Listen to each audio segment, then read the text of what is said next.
Ito pong salita pong ito ay matatagpuan po natin sa aklat ng Joshua 1 verse 3 hanggang 9 po ito.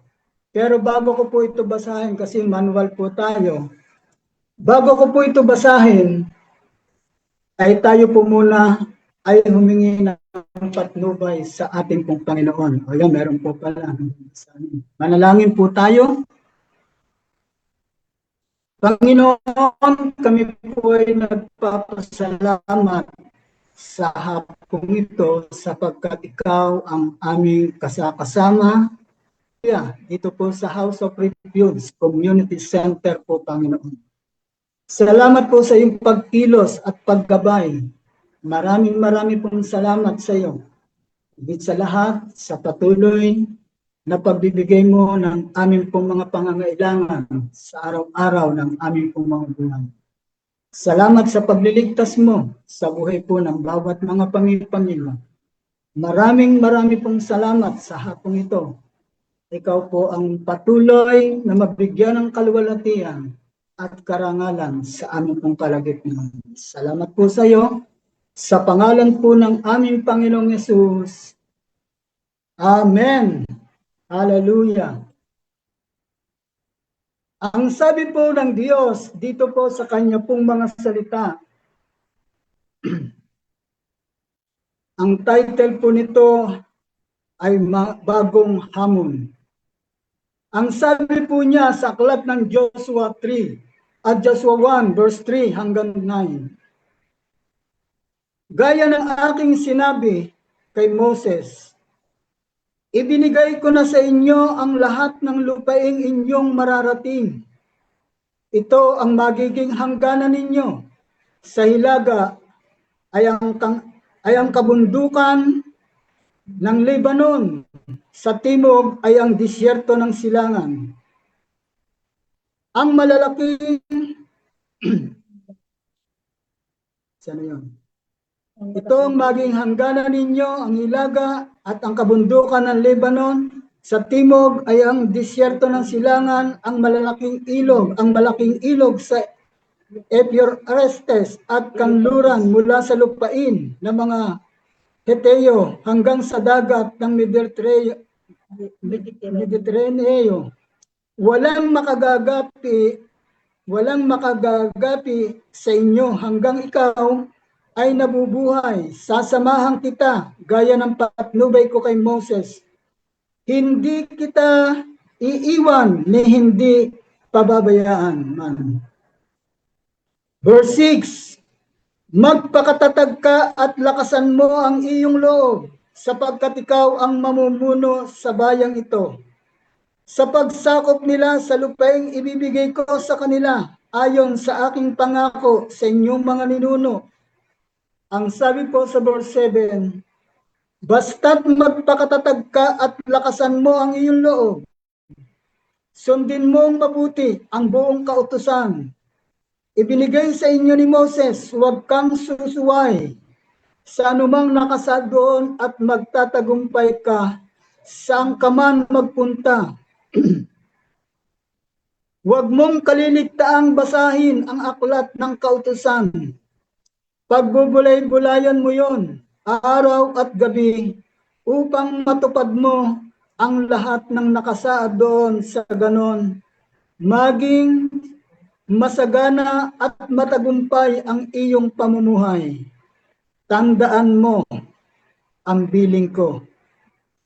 Magpakatatag ka at lakasan mo ang iyong loob. Huwag kang matakot o mawala ng pag-asa. Sapagkat akong si Yahweh na iyong Diyos ay kasama mo saan ka man magpunta. Purihin po ang Panginoon sapagkat yan po ang napakaganda ho. No? Ito po ay isang malaking hamon sa kanya pong buhay kasi nung si Moses ay kinuha ho ng Panginoon, ang sabi ho ni Yahweh, ikaw ang siyang papalit at mangunguna sa aking bayan. Kaya ito ay isang napakalaking hamon kasi hindi lang ho basta mo napakahirap pangunahan kasi napakatigas din ang ulo ng mga ng bayan ng Diyos, no? Alam ko maraming magiging problema si Joshua pero merong bilin ang Diyos sa kanya na walang iba kundi yung salita po ng ating pong Panginoon. Hallelujah.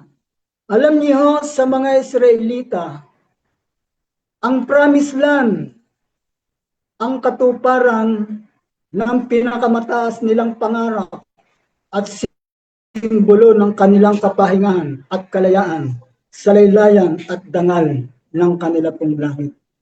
Kasi ito po yung pangako sa kanila. No? Kaya sila ho ay pag nakaabot doon, napakasaya ho ng buhay po ng bawat isa sa kanila. Kaya yung po yung katuparan ng pinakamataas nilang pangarap. No? Ito po yung simbolo ng kanilang kapahingahan, kalayaan, salaylayan at dangal ng kanila pong mga lahi. Alam niyo, may ibigay ho ng Diyos ang anumang kanilang pangarapin, ora mismo. Ngunit ang handa lang ibigay ng Diyos ay ang lahat ng lupain na kanila pong matutuntungan ng kanila pong mga paa. Ito po ay pinahunanan nila ng pawis, pagod, at maging ang dugo. Kasi hindi ito basta-basta na lang iabot sa kanila. Meron po ditong labanan bago po mapapunta sa kanila. Kaya napakaganda ho nung salita na ibinigay po ng Diyos kay Joshua at ito po ay maging sa buhay po ng bawat isa sa atin. Pwede rin po natin itong panghawakan ang mga salitang ito kapag tayo ay nakakaranas no, ng mga hamon, problema o mga kabigatan sa buhay po ng bawat isa sa atin. Nandiyan ang salita ng Diyos na lagi po nating nababasa, lagi nating napapakinggan, nandyan pinag-aaralan po natin. Kaya nandyan yan ho yung isang matibay na pwede po nating panghawakan ay ang salita po ng ating pong Panginoon. Pagkatapos nating mangarap, kailangan tayong kumilos. Pagkatapos nating managinip, kailangan tayong gumising. Laging magkasama ang pangarap at saka yung pagpapagal upang marating po natin ang sa finish line. Ang pagpapagal na walang pangarap, ito po ay tiyak na hindi makakarating sa finish line. Ang pangarap na walang pagpapagal, ito ho ay hindi makakaalis sa starting line. Nang tumakas ang mga Israelita patungo sa promised land, ang kinakailangan nilang tawirin, hallelujah, ay ang mga panganib. Ito po yung pagtawid nila sa Red Sea. Doon po nakita nila yung kamangha-mangha timbala po ng Diyos. Ngunit matapos nilang matawid ang Red Sea, nanatili po sila sa ilang sa loob po ng 40 years. Kailangan nilang gapiin ang kanilang takot, pangamba, pag-aalinlangan sa pamamagitan ng pagtawid po nila sa Jordan River. Siguro nabasa po ninyo yun. No? Ang Diyos gumawa rin po doon ng mga kamangha-mangha sa pagtawid po nila doon sa Jordan River. Para marating natin ang ating promised land, kailangan din po nating tawirin. Tawirin din natin ang ating Jordan River, yung mga takot at pangamba at pag-aalinlangan. Kaya sa buhay po ng bawat isa sa atin, napaka-importante ho yung salita po ng ating pong Panginoon. Hallelujah.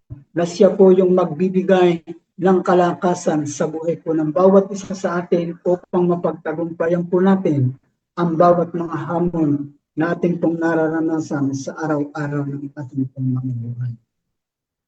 Ang unahong puntos na gusto ko hong ibahagi sa ating kalagitnaan. Ang una ho, ang sabi po, magpakatatag ka at magpakatapang. Hallelujah. Ang sabi po sa mga talata sa aklat ng Joshua 1 verse 7, basta't magpakatatag ka at lakasan mo ang iyong loob, sundin mong mabuti ang buong kautusan at ibibigay sa inyo ni Moses. Huwag kang susuway sa anumang nakasa doon, magtatagumpay ka saan ka man magpunta. Yan po ang pangako po ng ating pong Panginoon, magpakatatag at magpakatapang. Yan po ay matagpuan po natin sa Book of Joshua 1 verse 7. Noong panahon po ni Joshua, lubhang mapanganib ang pagtawid at pagtawid sa Jordan River. May dalawa pong kadahilan.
Ay nangangailangan po ng lakas, no?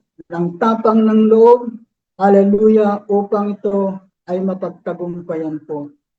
Alam niyo, pinangunahan ni Joshua ang sakupin, ang yung pong promise lang yan na kanila pong pupuntahan. Taglay niya ang tapang at lakas ng loob na inihingi po ng pagkakataon. Wala bang nararamdamang anumang takot si Joshua sa pagpunta sa teritoryong yon? Alam niyo, palagay ko meron din. Meron din siyang takot. Palagay ko meron nanginginig pa ang kanya pong mga tuhod. Siguradong nanginginig ang kanyang mga tuhod niya at nandun po yung takot. Dinaig ng kanyang tapang ang tibay ng loob ng kanyang mga takot. Ang katapangan ay hindi nangangahulugan na kawalan ng takot sa harap po ng panganib. Ang katapangan ay nangangahulugan ng pagharap sa panganib kahit sa kabila ng takot po. Kaya ang lakas ng loob, hallelujah, ni Joshua, ito po ay very significant, no, na binanggit sa aklat po ng Joshua 1 verse 1 po. Ito po yung kanyang ama. Nang pagkamatay po ni Moses, na lingkod po ni Yahweh, sinabi ni Yahweh kay Joshua na anak ni Nun, siya po ang ama niya ay walang iba kundi si Nun. Ipinahiwatig dito, nakilala si Nun noong bilang isang matapang at matibay ang loob. Kaya si Joshua bilang anak, ganun din ho ang kanya pong namana, yung katapangan at katatagan doon po sa kanyang anak. Kaya pinaunlad ng kanyang mga magulang ang angkin niya pong tapang sa pamamagitan ng pagtuturo at halimbawa. Oo nga't meron tayo, nung bago pa lang tayo isinilang, meron na tayong inilagay si Lord, no, sa buhay po ng bawat isa sa atin. Ngunit kailangan itong paunlarin. Hallelujah, ang mga ito ng magulang na siyang unang guro ng bawat tao. No, siya po yung nagpapaunlad sa buhay po ng bawat isa sa atin ay walang iba kundi yung pong ating mga magulang. Hallelujah. Kaya sinanay si Joshua sa mga gawain hinihingi ng tapang at tibay ng loob na may kasabihan nga, practice makes perfect. Kaya ito po ay isang napakaganda no, sa buhay rin po ng bawat isa sa atin. Nananampalataya si Joshua, lagi niyang kasama ang Panginoon kahit walang dahilan upang siya ay matakot. Inangkin niya ang sinabi po ni Yahweh na huwag kang matakot at mawawala ng pag-asa sapagkat kasakasama niya ang Diyos. Ganon din po yun sa buhay po natin. Habang tayo narito sa ibabaw ng sanlibutan, naranasan natin ang bawat hamon, hallelujah, mga pagsubok sa ating pong mga buhay, huwag nating kalilimutan yung pong mga pangako ng Diyos, hallelujah, na magpakatatag, magpakatibay, at maging sa Kanya pong mga salita na siya ho ay kasama natin saan man siya magpunta. Ibig sabihin, merong nagbibigay sa atin ng lakas para mapagtagumpayan po natin ang bawat mga hamon sa ating pong mga buhay. Hallelujah. Kaya ganun ho, no, napaka po nito. Kaya ang sabi pa doon sa number 2 ho, yung katapangan at lakas ng loob. Una, magpakatatag at magpakatapang. Number 2, katapangan at lakas po ng loob, at yan po ay matatagpuan po natin sa aklat po ng Joshua 1 verse 9 po. Ang sabi sa verse 9, tandaan mo ang bilin ko, magpakatatag ka at laksan mo ang iyong loob, huwag kang matatakot o mawawala ng pag-asa, sapagkat akong si Yahweh na iyong Diyos ay kasama mo saan ka man magpunta. Yan po ang pangako po ng ating pong Panginoon. Kaya maganda hong inspirasyon po yan si Joshua, yung kanya pong katapangan at nananalaytay sa kanyang dugo. Hallelujah, yung katapangan at katatagan at lakas po ng loob po, mga kapatid. Hallelujah. Ganun ho,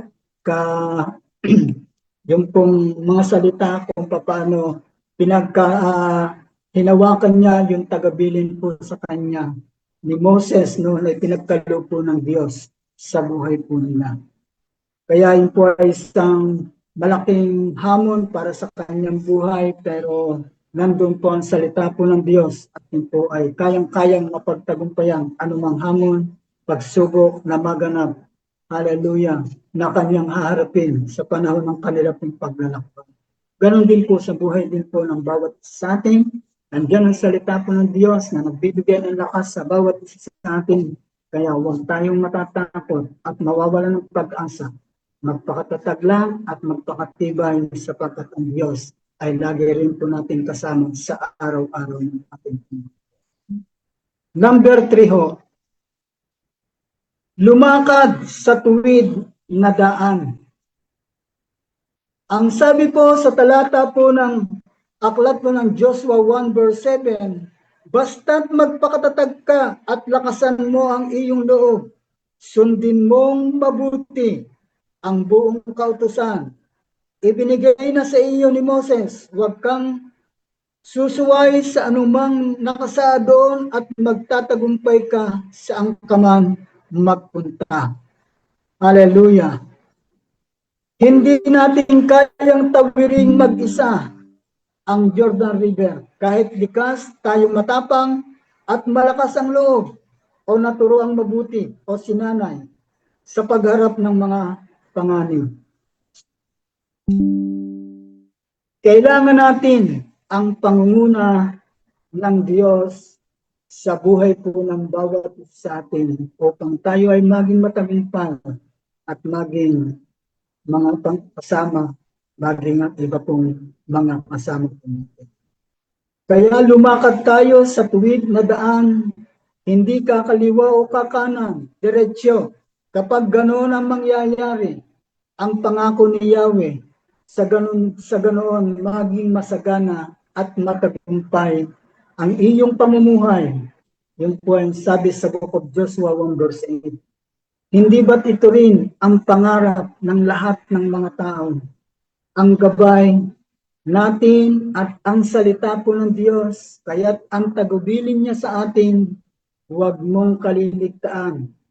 Nabasahin ang aklat ng kautusan at pagbubulay-bulayin mo yon araw at gabi. At maranasan po natin, hallelujah, yung pangako po ng Diyos na matagumpay at ang amagin at masagana sa ating pong pamumuhay habang tayo po ay narito sa ibabaw po ng sanlibutan. May inahanda pong promise lang ang Diyos sa bawat isa sa atin. Ngunit hindi po ibibigay ng Diyos, hallelujah, ang mga pangako pong ito sapagkat ito ay meron pong laban kung ating pong susundin at maging matapang na harapin, hallelujah, ang bawat hamon na ito, makakamtan po natin yung pong mga ipinangako ng Diyos sa buhay po ng bawat sa atin, sapagkat kung ang mga Israelita ay may pinangako sa kanilang promised land sa buhay po ng bawat isa sa atin, meron din pong inihahanda na promised land ang Diyos. Ang kailangan lang natin ay makiisa sa maganda niyang layunin sa ating pong mga buhay. Yan po ang sabi ng salita po ng Diyos. Hallelujah. Magpakatatag at magpakatapang, katapangan at maging lakas ng ating loob at lumakad sa tuwid na daan. Yan po ang sabi ng ating pong Panginoong Jesucristo. Hallelujah. Maraming pong salamat maging sa ating patuloy na pakikinig ng salita po ng ating pong Panginoon. Ang Diyos ang siyang magpapala sa buhay po ng bawat isa sa atin. Manalangin po tayo. Panginoon, kami po ay nagpapasalamat sa iyong kabutihan. Salamat po sa bawat mga salita na amin pong napakinggan sa oras na ito. At ito po ay nagbibigay ng lakas at katatagan sa buhay po ng bawat isa sa amin. Tulungan mo po kami, Panginoon, sa panahon ng may mga hamon sa amin po mga buhay. Ikaw po, Diyos, ang patuloy na magliligtas sa buhay po ng bawat sa amin. Ikaw po ang magbibigay ng kalakasan sa bawat sa amin upang mapagtagumpayan po namin ang bawat mga hamon na aming pong nararanasan dito po sa ibabaw ng sanlibutan. Maraming pong salamat sa iyo. Pagpalain mo po at patuloy na pagpalain ang mga nakinig ng iyo pong mga salita. Salamat po sa iyo sa pangalan po ng aming Panginoong Hesus. Amen. Amen. Terdes. Ay, huminga po ako ng malalim dyan, Pastor. Ang ganda ng message po. Grabe yung nilalaman ng Joshua. Yung 1 to 9. Grabe, 3 beses niya ibinanggit ang magpakatatag at lakasan ng loob. Siguro bawat isa sa atin ay sapul sa ating mga puso. Alam natin na lahat tayo ay may pinagdadaanan sa buhay natin. Alam natin kahit maliit man na bagay lang yan, o malaking bagay o maliit na problema dumadating sa buhay natin, tandaan natin na huwag tayong manghinaan ng loob. Pagkus, we have to be strong and have a courage kailangan magpakatatag. Sadyang kay buti ng Panginoon, sadyang kay buti ng Panginoon talaga. Sobra, sobra, sobra yung pagmamahal sa atin. Sapagkat alam ko, in my life, talagang naranasan ko. Kaya sa hapong ito, sobrang blessed. Ang laking tulong sa akin.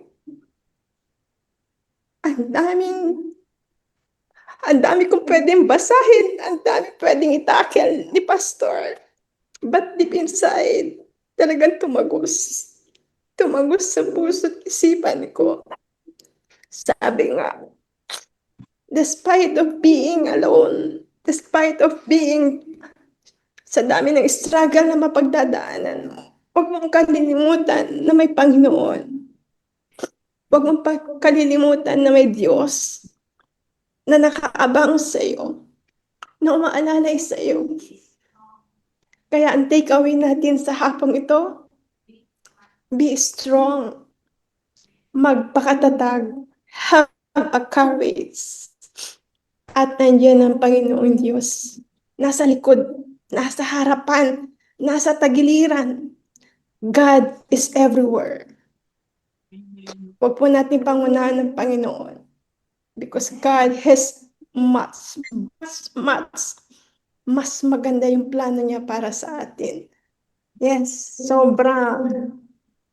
Natamaan yung puso ko, Pastor, sa iyong preach. Kaya pala sabi mo kagabi, napakaganda ng iyong mensahe sa umagang ito, sa hapong ito.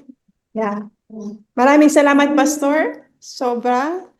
Na-bless ko tayong lahat. Nawa po na ating i-mark sa ating mga Bibles ang ating napag-aralan na i-share ni Pastor sa atin, ang Joshua 1, mula sa 1 to 9. Muli po, ang inyong lingkod, magbabasa rin po sa ating persecuted sa ating verse. Basahin po natin ang Matthew 6 verse 10 to 12.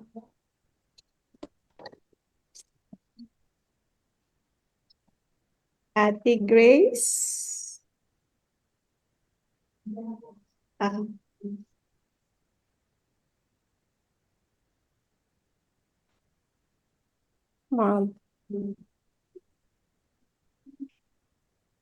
Wala po.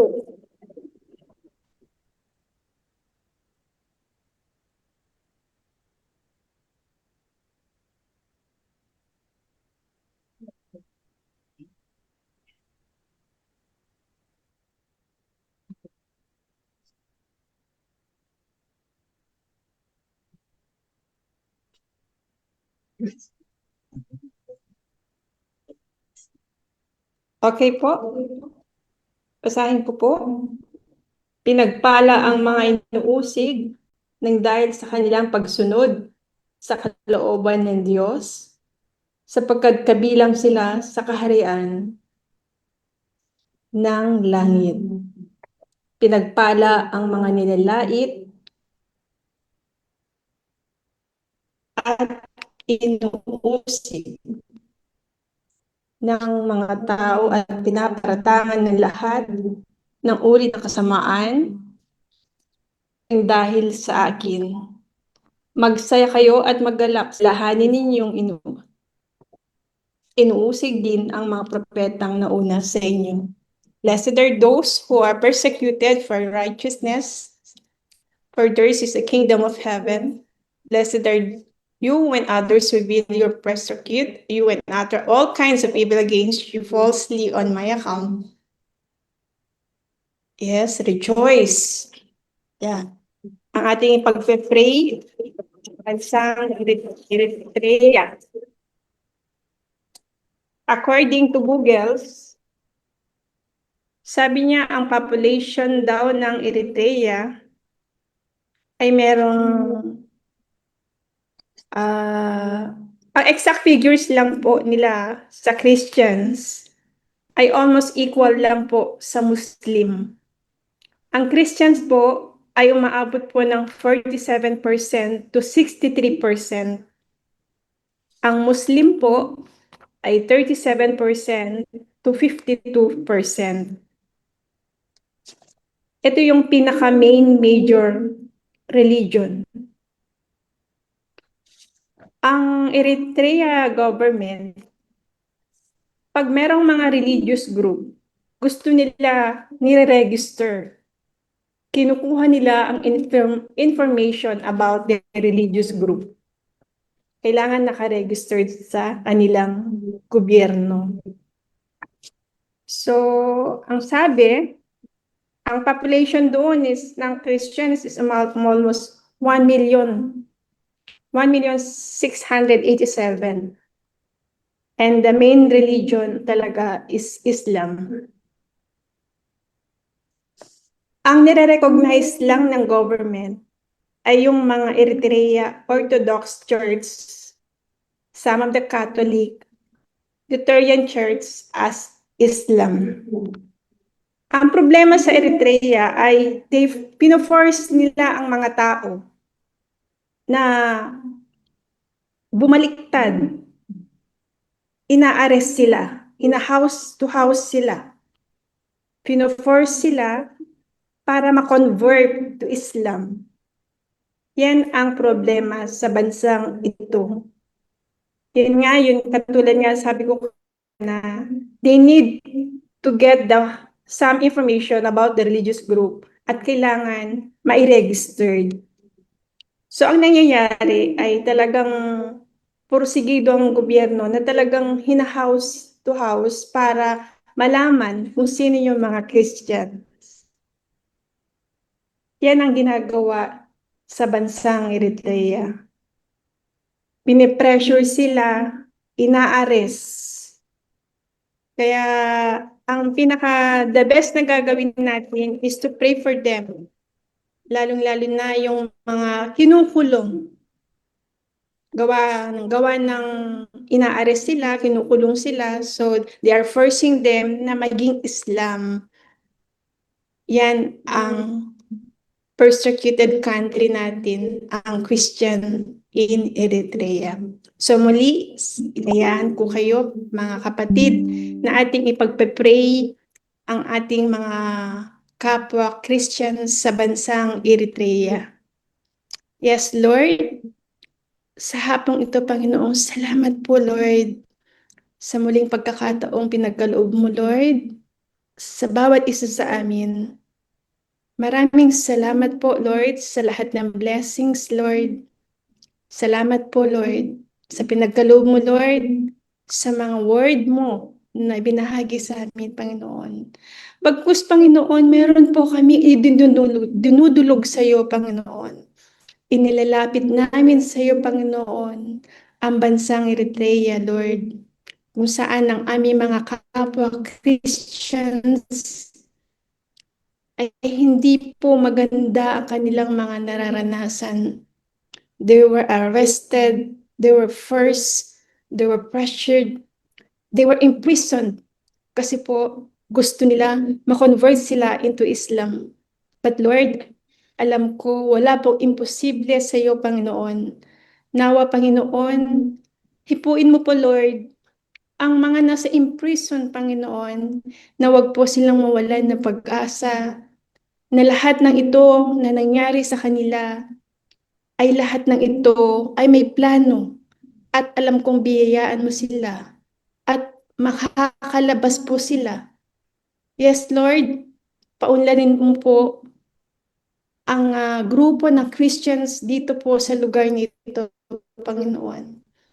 Ganon din po ang mga pamilya na nahihirapan sa bansang ito, Panginoon. Hipuin mo po, Lord, ang mga puso ng mga gobyerno, ng opisyales ng gobyernong ito, Panginoon. Nawa, Panginoon, na ikaw po ang manguna. Ikaw po ang gumabay sa bawat isa sa kanila, Panginoon. Yes, Lord, anuman po ang kanilang mga adikain, Panginoon. Nawa, Panginoon, na mas manatili ang kabutihan, Panginoon, sa lugar na ito. Yes, Jesus, salamat po, Lord. Alam po namin wala pong imposible, Panginoon. Kaya po muli po, Lord, sa pagkakataong ito, tinataas namin sa iyo, sa iyong mga kamay, Panginoon, with your Spirit, Panginoon, to guide them, Lord. Ma-feel nila ang iyong presence, Panginoon. Muli, Panginoon, hipuin mo, Lord, ang mga puso ng mga taong ito, Panginoon. Hindi man po namin sila kaano-ano, hindi man po namin sila kapamilya, hindi man po namin sila kasama sa aming bansa, Panginoon. Alam ko, Panginoon, ito po ay iyong mga anak, Panginoon. Yes, Jesus, sa ngayon, Lord, sa hapong ito, Panginoon, dalangin namin, Panginoon, ang peace, nawa, Panginoon, na manalig ang mga tao ito, Panginoon, na muli, Lord, na mas mananaig ang kabutihan at kapayapaan sa lugar na ito. Lahat ng ito, Panginoon, idinudulog namin sa pangalan ni Jesus. Amen.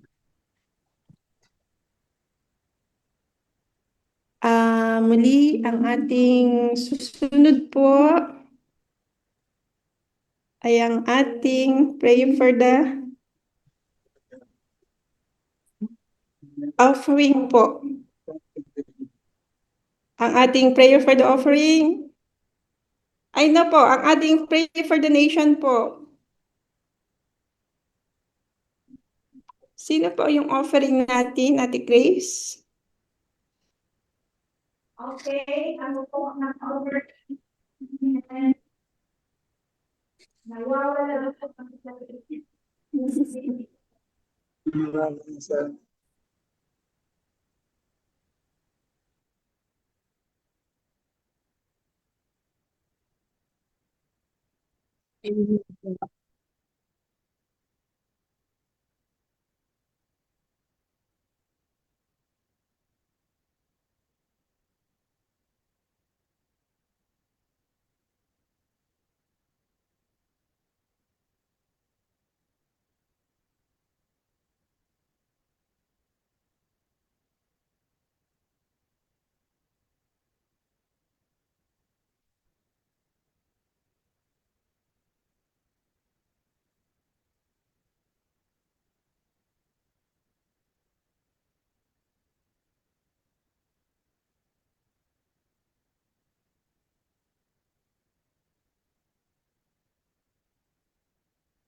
kaloob po ay makikita po natin yung halaman po natin ang ating po designated tithes offering.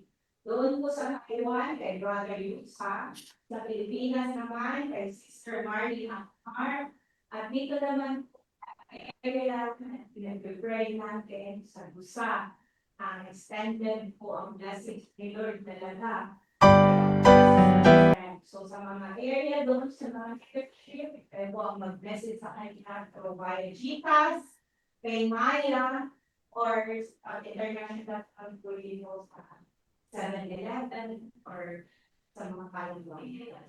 So yun po ang ating mga designated community and ang inyong mga guys and offering. Maraming salamat po. Glad we go to glory. Yes, yes. Thank you, Ate Grace. Thank you po. At sa ating pong prayer for the nation at ang ating closing prayer para kay Sister Fe. Yes, good afternoon, Luzon, Visayas, pati Mindanao. Blessing, blessing, na-bless na ba ang lahat? Pero i-bless, samahan niyo po ako, i-bless natin ang ating bayang Sinilangan, ang ating mahal na bayang Pilipinas. Samahan niyo po ako for the prayer of the nation and closing prayer. Let us pray. Hallelujah, hallelujah.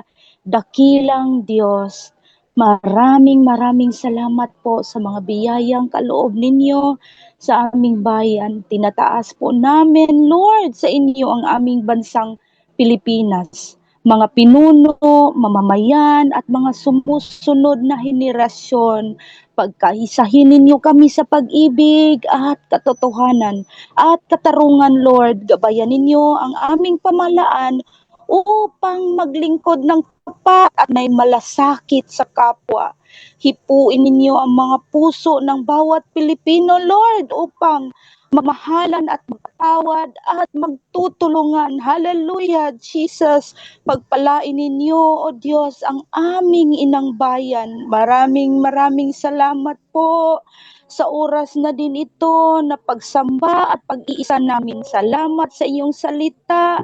Nagbibigay sa amin ng kalakasan, pag-asa at gabay. Hallelujah. Pagpalain mo po ang bawat isa amin, Lord, at ang aming mga pamilya, trabaho, negosyo at mga layunin. Naway isa buhay namin ang aming natutunan. Hallelujah. Maging ilaw kami sa aming mga kapwa. Hallelujah. Sa pangalan mo ni Jesus. Amen. Amen. Thank you, Lord. Thank you sa lahat. Salamat, kapatid. Salamat po.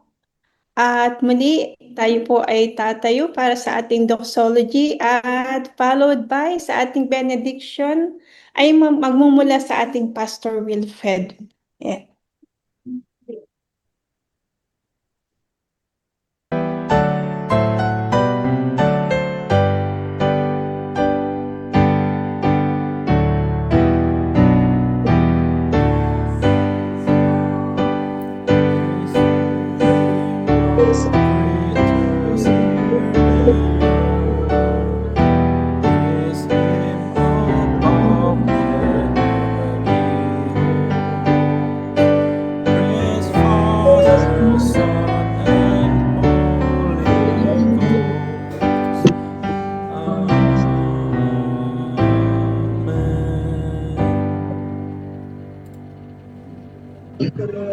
Hallelujah. Manalangin po tayo. Panginoon, kami po ay papasalamat sa hapong ito. Maraming pong salamat sa iyo pong patuloy na pagbibigay ng lakas sa buhay po ng bawat isa sa amin. Salamat po sa iyo, Panginoon. Ang dalangin ko po, Diyos, na patuloy kang manguna sa buhay ng bawat pamilya dito po sa house po, Panginoon. Gabayan mo po ang buhay po ng bawat isa at patuloy mo pong pagpalain bawat mga ginagawa ng aming pong mga kamay, Panginoon, ay patuloy kang mapapurihan at maluwalhati po at higit sa lahat ang mensahe na napito namin sa hapon ito ang magbigay kalakasan at katatagan sa buhay ng bawat isa. Salamat po sa iyo, Panginoon, at dalangin ko rin po, Diyos, maging sa buhay po ni Pastor, ikaw pong patuloy na mag-ingat sa buhay po niya, maging sa kanya pong pamilya, at maging sa buhay po ni Nanay. Sadie ay patuloy po namin may pinagkakatiwala ang kanya pong sitwasyon, Panginoon. Salamat po sa iyo, napakabuti mo, pagpalain mo po, at patuloy na pagpalain ang bawat mga pamilya sa House of Refuge. Salamat po sa pangalan po ng aming Panginoong Yesus. Amen. Amen. Amen. Magandang hapon sa inyo po lahat. Thank you po sa lahat. Salamat po, Pastor. Hapon. Thank you for joining. God bless po. Bless Lahat. And thank you rin po. Praying po para sa fast recovery ni Mama ni Pastor Mario. Bye! Regard.